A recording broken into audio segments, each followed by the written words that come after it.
Namasté, bonjour à tous.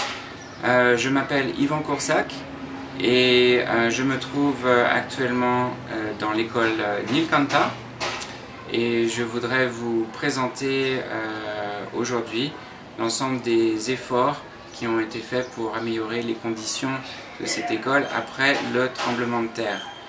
Je travaille pour une organisation qui s'appelle Shenpen et qui fait partie du Gompa blanc à Bauda. Nous sommes tous volontaires et donc tous les dons qui arrivent par cette organisation servent uniquement à aider les autres. Je me trouve actuellement à côté de la principale ou la proviseure de cet établissement qui s'appelle Kumari Lama et je vais réaliser une petite interview en anglais que je traduirai également en français pour vous. Namaste, Kumari. Namaste. Good morning. Good morning, bonjour. On the 25th of April, Yes. there was a very large earthquake. And can you tell us what happened to your school? Yes, it's really on 25th that it was very terrible day for us, for all Nepali people in Nepal. In that What happened moment, to your school? Yeah. is now getting broken all the walls underground flat. It is very difficult to run the school and class and to stay for our resident also. Okay. And so I will that- translate this. Donc lors du tremblement de terre, ça a été un jour terrible pour l'ensemble du pays et pour tous les Népalais. Et pour cette école, cela a produit des dommages irréparables à l'ensemble des structures et des murs de cet établissement. Il n'est plus possible d'avoir classe dans ce bâtiment. And so today we are making this video in order to try and appeal to people to help you with funding. And so now your school has relocated outside. What else do you need to build to make things more comfortable for the children? Yes, it is really. But in this time we have lot of problems. Among them, problem that first number one, we have to make toilet. It is not now there, and making the separately classroom also is very disturbed now. We all are keeping together all the children and make a partition each class, and then after it is now that plastic tent only on the roof, but now it is necessary that tin metal roof for the replacement and for long lasting. Thank you very much. I will translate also this. J'ai demandé à Kumari si nous arrivons à lever un peu plus de fonds pour améliorer les choses ici à l'école Nilkantha. Quels seraient les projets principaux? Eh bien, Kumari pense que la première priorité ce sont les toilettes. Il faut construire des toilettes pour les plus de 300 enfants qui sont actuellement à l'école. Ensuite aussi faire des partitions entre les classes, car pour l'instant l'ensemble des classes se passent tout ensemble dans le même bâtiment. Donc il faut absolument construire des partitions pour pouvoir étudier dans les meilleures conditions. Et ensuite la plupart des locaux à l'extérieur maintenant sont bâchés. Il n'y a que des bâches en plastique pour le toit. Et donc il nous faudrait plus de tôle ondulée parce que les bâches ne résisteront pas plus de quelques mois.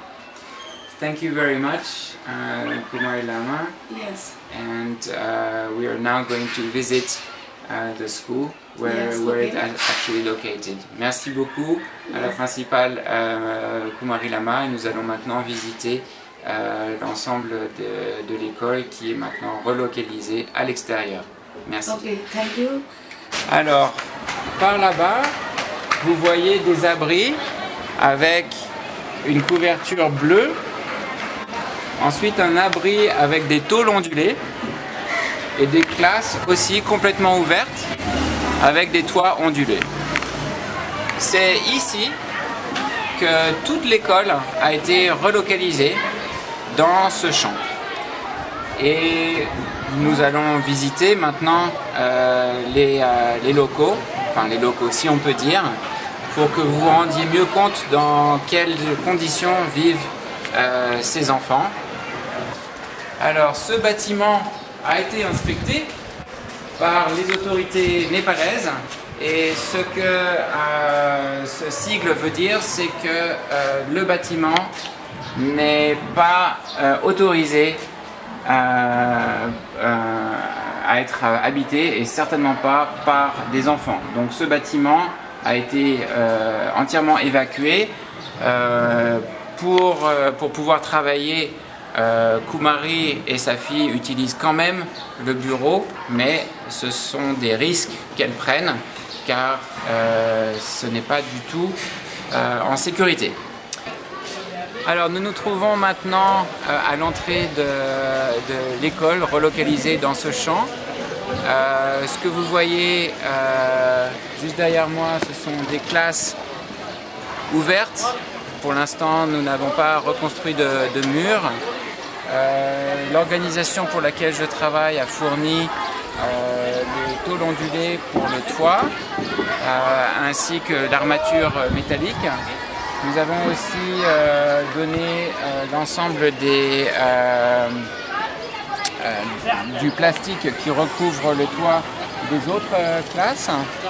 Et puis ce que vous voyez aussi en bambou derrière la Jeep, c'est le premier abri qui a été construit par les soins de Kumari, la principale, avec ses propres fonds.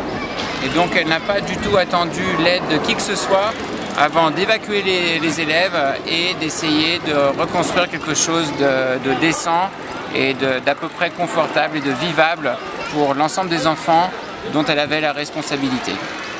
Suivez-moi. On est en train de déranger les classes, bien sûr.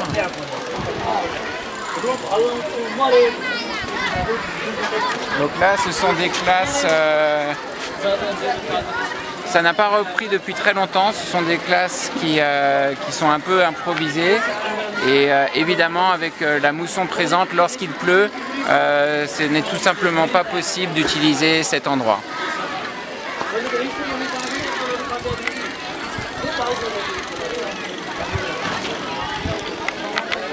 Alors le prochain projet ici pour rendre les choses un peu plus confortables, c'est la construction de toilettes.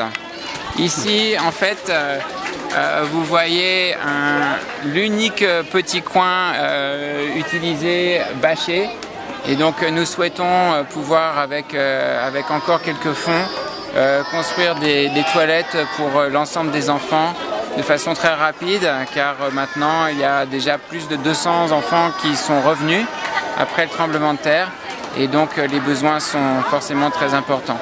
Sinon le soir ils utilisent aussi les toilettes dans le bâtiment, mais ce bâtiment là est condamné, donc il faut vraiment qu'on construise des toilettes à l'extérieur d'ici. Ici vous voyez des classes de petits.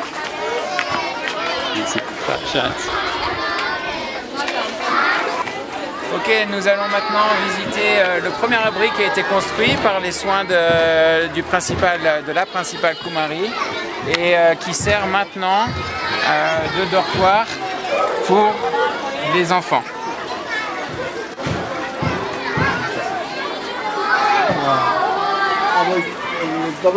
Donc nous voyons ici une classe de petits et ici en fait ce sont les filles qui dorment ici ainsi que les professeurs permanents. Namasté, Sabalai, Namasté, Namasté. Voilà, nous repartons maintenant, nous ressortons de ce premier abri en bambou et tôle ondulée qui sert maintenant un peu de camp de base pour les filles en tout cas. Et nous allons maintenant visiter l'endroit où dorment les garçons. C'est un peu moins confortable.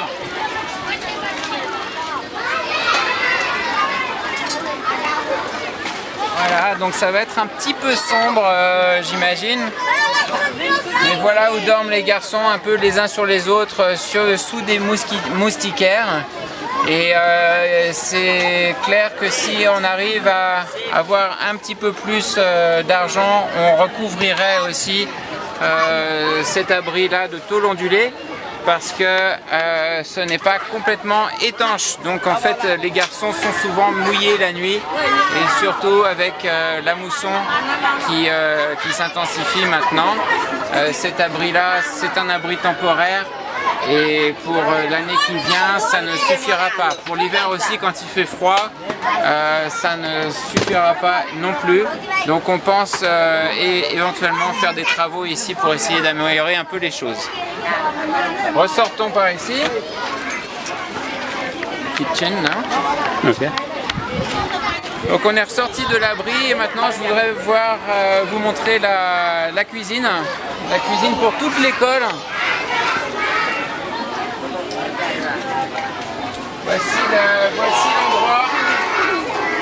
Voici l'endroit où sont cuisinés la nourriture pour plus de 200 enfants actuellement. Et comme je le disais avant, la capacité maximale avant le tremblement de terre de cette école était de 350 élèves.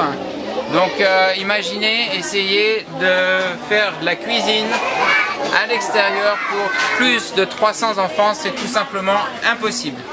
Donc il va falloir là aussi faire des aménagements pour pouvoir essayer d'améliorer un peu les choses. Okay. Voilà, et les dernières classes sont par ici. Ce sont des endroits d'études complètement à l'extérieur. Donc les endroits d'études complètement à l'extérieur ne sont utilisables bien entendu uniquement lorsqu'il ne pleut pas. Et comme nous arrivons en pleine mousson, ces moments-là sont rares. Et voici la dernière classe. Vous voyez aussi un des besoins immédiats, c'est un besoin de séparation entre les classes. Parce que pour l'instant ici, il y a 3 classes.